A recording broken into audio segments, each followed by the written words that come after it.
প্রমথনাথ বিশি ও তার এক বন্ধুর সাধ হয়েছিল রবীন্দ্রনাথ ঠাকুরকে বিপদে ফেলবেন।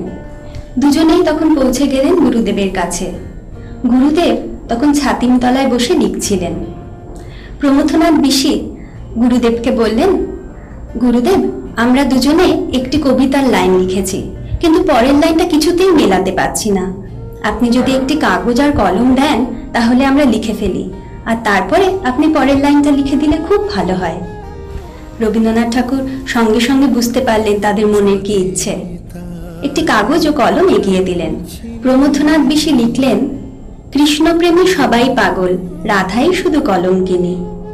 রবীন্দ্রনাথ কাগজটি নিলেন, পড়লেন এবং সঙ্গে সঙ্গে নিচে লিখে দিলেন, সবাই লেখে কলম ধেরে, অর্থাৎ কলম ধার করে, আমি শুধু কলঙ্কিনী। প্রমথনাথ বিশি বুঝতে পারলেন কবি তাকেই উদ্দেশ্য করে